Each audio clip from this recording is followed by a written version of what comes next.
The skyline of New York shimmered beneath the setting sun, casting a golden hue over the city that never sleeps. At the top of Hill Global Enterprises, a towering skyscraper of steel and ambition, stood Margaret Hill, the woman the world knew as a billionaire mogul, ruthless negotiator, and visionary leader. Yet behind her powerful presence lay a secret sorrow that no one but she could truly understand. Every night, after the boardrooms were emptied and the city lights blinked on, Margaret would pour herself a glass of red wine and open the small drawer in her walnut desk. Inside was a velvet box. And in it, a silver pendant, simple, delicate, engraved with the letters, M.H., forever. It was the last link to a daughter she hadn't seen in 23 years. The daughter she never knew. Margaret was just 19, the daughter of a wealthy Southern businessman who ruled his home with cold authority. When she became pregnant by her college sweetheart, a boy her father deemed beneath them. She was given an ultimatum: terminate the pregnancy or leave the family forever. Margaret chose her child. She fled to a small clinic in Kentucky and gave birth to a beautiful baby girl. She held her for only minutes. With trembling hands, she left the baby on the steps of a trusted church orphanage with only one keepsake, the silver pendant from her own neck. That moment broke her. But she knew the world her daughter would grow up in, with her father's wrath looming, would never be safe. Margaret moved to New York and rebuilt her life from scratch. She worked as a waitress, then an assistant, slowly climbing the corporate ladder. Decades passed. Her company flourished. But the ache in her heart never dulled. Endless searching, endless silence. Even after earning her fortune, she never stopped searching. Private investigators, adoption databases, DNA ancestry kits, all led to dead ends. Sometimes, she'd spot a young woman on the street and feel her heart skip. But it was never her. At times, she considered revealing her secret to the media, using her influence to launch a national search. But fear stopped her. What if her daughter resented her? What if she never wanted to be found? She told herself it was better this way. Until a broken-down car changed everything. A cup of tea and a miracle. It was a rainy Thursday. Margaret's luxury car broke down near a humble neighborhood in the Bronx. While her driver made calls, she decided to wait inside a nearby diner, a place that smelled of old booths, buttered toast, and forgotten stories. "Hi. Welcome to Benny's. What can I get you?" Margaret looked up, and her world stopped. A young waitress stood before her. Mid-20s. Auburn hair. Hazel eyes. Something about her face, the curve of her chin, the shape of her smile, felt painfully familiar. "Just tea," Margaret whispered. The girl smiled brightly and turned away. As she did, Margaret caught sight of a pendant around her neck. A silver pendant.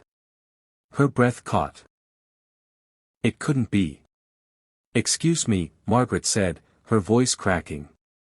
"That necklace, where did you get it?" The girl blinked. "This? I've had it since I was a baby. They say it was the only thing left with me when I was found at an orphanage."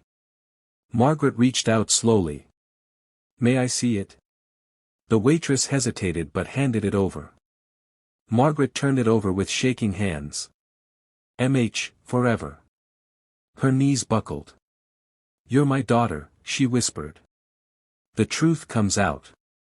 The girl, Emily, sat across from her, stunned. The diner blurred around them. Time stood still.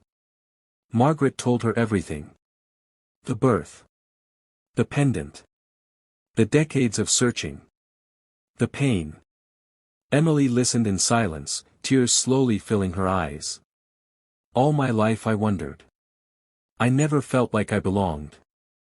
I always wanted to know who I was." Margaret's voice shook. "You were never unwanted. I never stopped loving you." DNA tests confirmed the truth. 99.99% match. The day Margaret received the results, she fell to her knees and sobbed like she hadn't since she was 19. She had found her. Learning each other. Emily had grown up in and out of foster homes. She was smart, kind, and resilient. She dreamed of becoming a writer but had never had the money for school. Margaret enrolled her in college the next week. They spent hours talking. Laughing. Crying. Filling in 23 years of silence. Margaret learned that Emily loved bookstores, classical piano, and vanilla milkshakes. Emily learned that her mother's strength came from the very pain of losing her. The media eventually caught wind. Rumors swirled. But Margaret didn't care. She held Emily's hand through it all. Enter the enemy. But not everyone was happy about the reunion.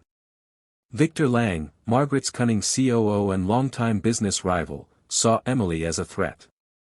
For years, Victor had positioned himself as the heir to Margaret's empire. With Emily back, all that power, and potential inheritance, was slipping from his grasp. He began manipulating board members, planting stories in the press, and even hiring a private investigator to dig into Emily's past, hoping to find something that would ruin her credibility. He did find something, or so he thought. The investigator returned with documents suggesting Emily may have once been arrested during her teenage years for shoplifting. It was a misunderstanding, but Victor spun it into a narrative of instability. He leaked it to the media. Headlines read, "Margaret Hill's secret daughter has a criminal past." The scandal broke Emily's heart. She packed her bags and disappeared. Margaret was furious. She confronted Victor in front of the board. "She is my daughter. She has my blood. And unlike some people in this room, she has nothing to prove." Victor smirked. "Are you willing to risk your legacy for someone you've just met?" Margaret didn't blink. "For her, I'll risk everything." She launched a press conference, shared the real story, including Emily's abandonment, her struggles, and the misunderstanding about the arrest. Public opinion turned. Emily became a symbol of resilience and hope. Victor was ousted. Margaret bought out his shares and closed the door on that chapter forever. A family reborn. Weeks later, Margaret found Emily at a small coastal town, working in a bookstore café. They embraced in silence, both hearts battered but healing. Emily moved back. Not into the mansion, but into a home Margaret had bought just for her, cozy, filled with books and warm sunlight. Their bond grew stronger than ever. They cooked dinners, took long walks, and worked together to launch a foundation for foster children. One Christmas, Margaret gave Emily a new silver pendant. Inside it was a photo of the two of them, smiling under the tree. The back read, "Found at last. Forever begins now." This is not just a story about wealth or fate. It's about a mother's love. One that never faded, even when the world tried to erase it. It's also a story about greed, betrayal, and how truth and love always shine through. Some treasures aren't found in vaults or investments. Some treasures are daughters, waiting to be discovered in the unlikeliest corners of life. And sometimes, all it takes is a pendant, and an unbroken heart, to bring them home.